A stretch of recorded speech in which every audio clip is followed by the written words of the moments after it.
Ask 5 people in the Pacific Northwest what their region is like, and the result could be 5 different answers. It's a place where a man can be alone. The coast is rocky with narrow beaches of sand. From Northern California to the Canadian border, there's not one major city on the shoreline. The Northwest is rugged, and it's peaceful.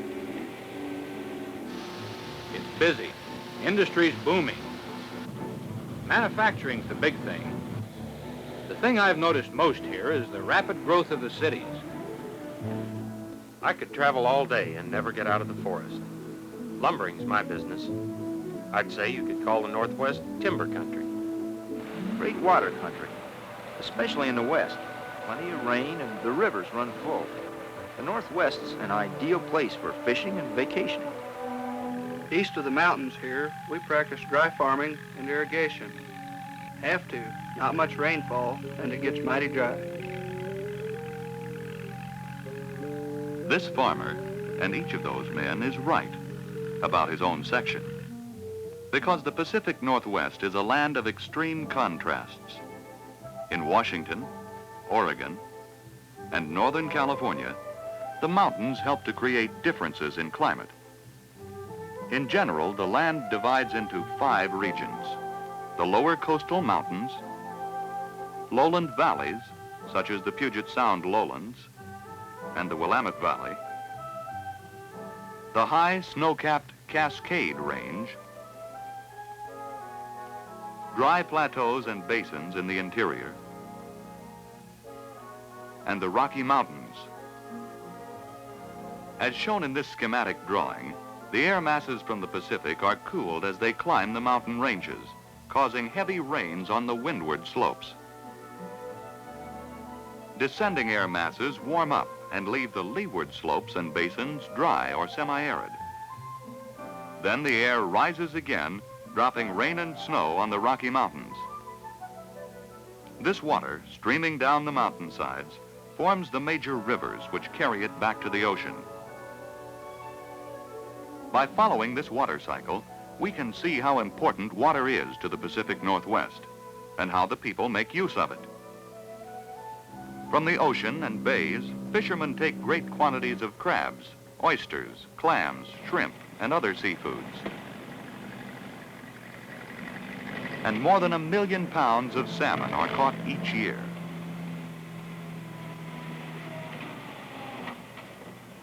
In many towns in the coastal area, the processing, canning, and freezing of fish is the principal industry.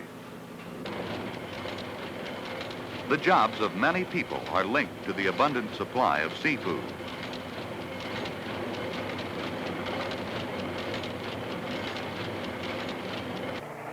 When dams were built across the rivers for flood control and irrigation, many people feared they would ruin the fishing industry because the salmon could not get upstream to spawn. So at the Bonneville and other dams, fish ladders were built. The fish jump from one step to another and get over the dam in easy stages. Such conservation measures help to assure a continuous supply of sport and commercial fish. Snow and rainfall on the coastal and Cascade slopes nourish some of the greatest forests in the world. On the Olympic Peninsula in Washington, a rainfall average of about 140 inches a year helped create the dark, moss-covered rainforests of Olympic National Park. Lumbering is big business in the mountain areas, where rainfall helps trees such as Douglas firs and hemlocks to grow to enormous heights. Many are more than 200 feet tall. Safety helmets and power chainsaws are part of the equipment of modern loggers.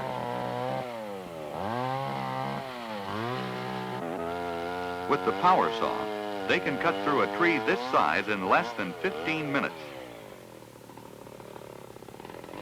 The lumberman, called a tree feller, first cuts a V-shaped wedge, which is taken out on the side toward which the tree is to fall. He lines up his direction, then cuts through the other side of the tree. As the cut deepens, wedges are pounded in to tip the tree in the right direction. Down the hill. Let's go.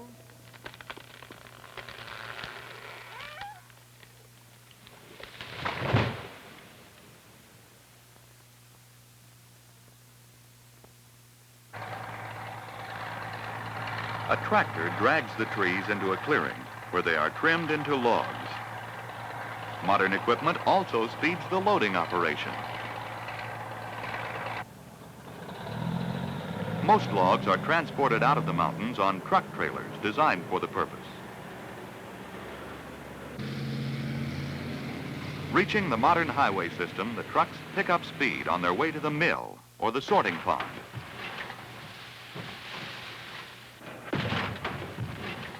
Water has long served the lumberman. In the days before conservation and dams, most tree cutting was done near rivers so the logs could be floated downstream. Now water simplifies the task of the sorters, who sort the logs by quality and chain them into rafts. The rafts are then floated to sawmills or pulp mills. Mills such as the one at Shelton, Washington, are the hubs around which communities develop. While still afloat, logs destined to be made into plywood are cut into required lengths.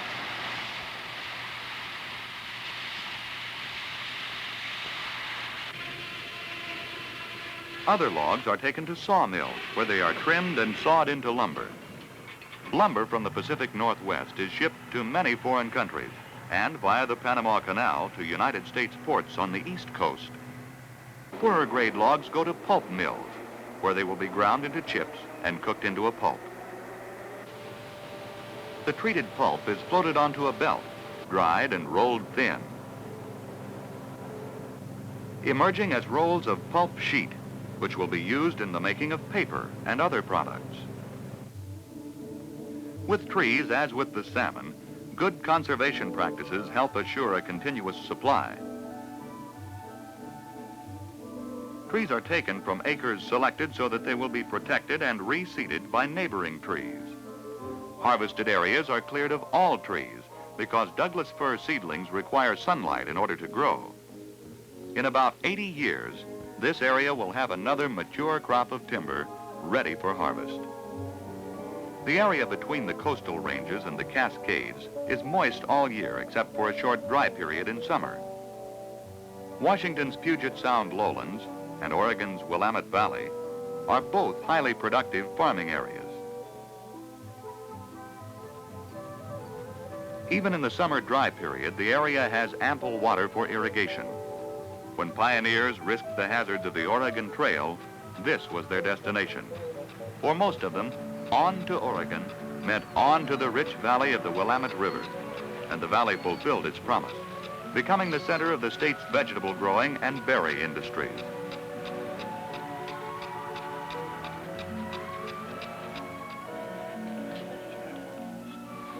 In late summer, the valley yields a rich variety of berries and fruit.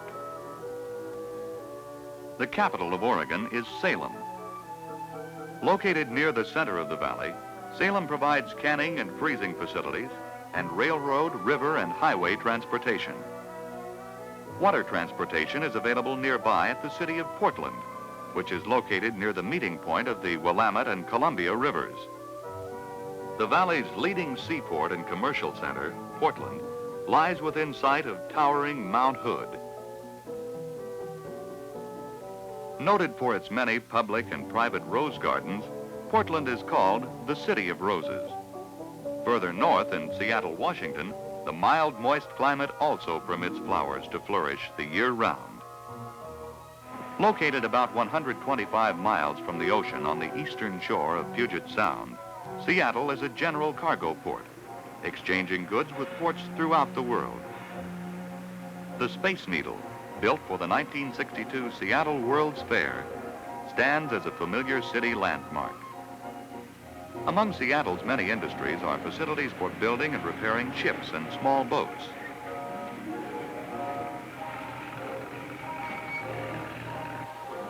Aircraft building plants near the city provide employment for a large force of industrial workers.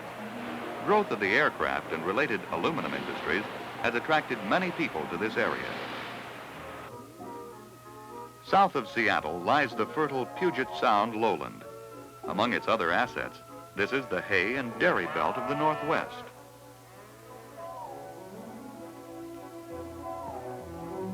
Two-thirds of Washington's population is located in this region, and three-fourths of its cities, including Olympia, the state capital. The city of Tacoma is also in this area. Forming the eastern border of these valleys is the rugged, snow-covered Cascade Range. Moist air condenses around the tops of these mountains, replenishing the high snowfields and glaciers, even through the summer months. Mount Rainier in its solitary magnificence can be seen looming above the forested range. The area around it is a national park, popular for its scenic attractions. The Cascades are aptly named, for many beautiful waterfalls attract tourists to the area.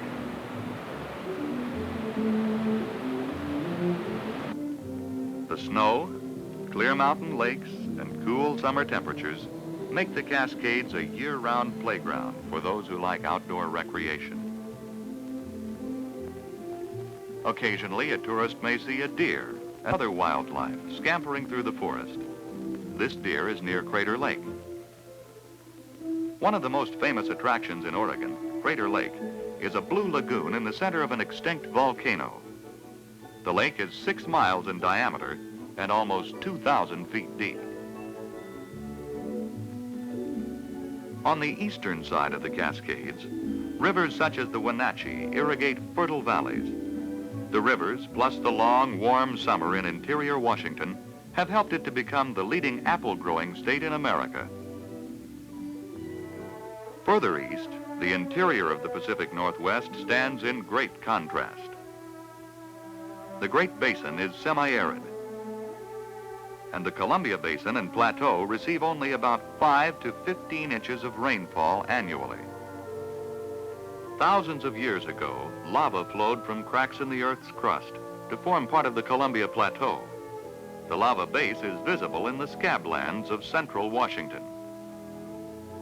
Also in this region are many miles of coulees. These steep-walled canyons were the beds of rivers during the Ice Age.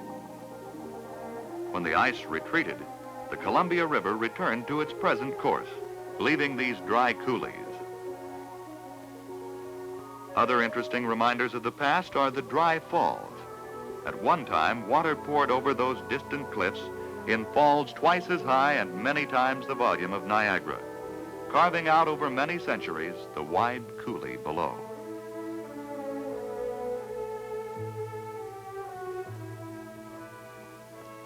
In southeastern Washington and northern Oregon, wind-blown dust gave the Columbia Plateau a covering of topsoil, and wheat, which does not require a heavy annual rainfall, is the major crop. Either spring or winter wheat may be grown in this area. Using methods called dry farming, the wheat farmers cultivate their fallow land several times a year, so it will soak up and absorb what moisture it does receive. Also, they plant in alternate strips. A strip planted one year is left unplanted the next in order to conserve moisture in the soil. The Rocky Mountains enclose these basin areas on the eastern side. Spokane is the major city in this interior region and serves as marketplace and shipping center for both the basin and mountain areas. The air that dropped moisture west of the Cascades, then withheld it over the interior, now rises and cools again and sheds snow or rain on western slopes of the Rockies. The moisture cycle continues. On the mountains, the melting snow and the rainwater come trickling down the slopes.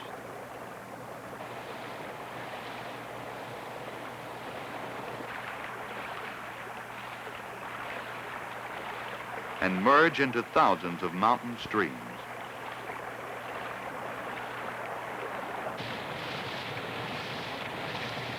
The water comes rushing down. Streams meet and combine until they form powerful rivers.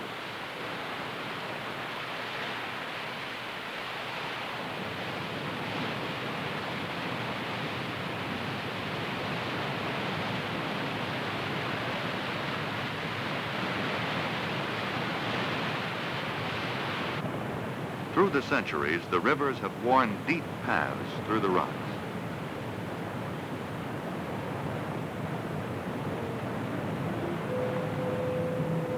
Like the famous Hell's Canyon, a gorge 7,000 feet deep, carved by the Snake River along the Oregon-Idaho border.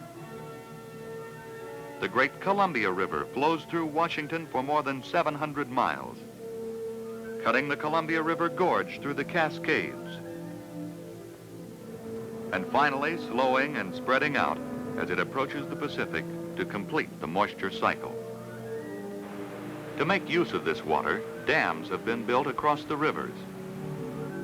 In the Columbia River Project, the federal government built a series of dams, the largest of which is the Grand Coulee. Grand Coulee is a mile long, its spillway twice as high as Niagara Falls. A multi-purpose dam, it helps control flooding, serves as one of the area's major tourist attractions, forms a large reservoir that has many recreational areas,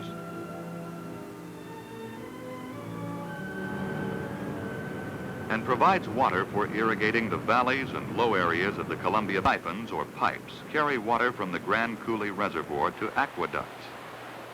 And from these aqueducts, the water is spread over millions of acres of land, turning them into productive farmland. And the dams were constructed for another major benefit, hydroelectric power.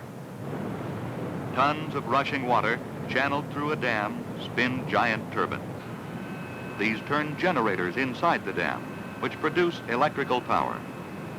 The Northwest has more than a third of all the potential hydroelectric power in the United States. Power to light cities and farms, and power to operate factory machinery. Water, dams, hydroelectric power make possible many of the industries in Spokane, as well as the aluminum factories near Portland and the aircraft plants around Seattle. The growth of such factories creates more jobs for people in the Pacific Northwest, where water is put to work for industry and for farming. The Pacific Northwest is a land of recreation, a land of evergreen forests, a land enriched by water resources, developed by human resources.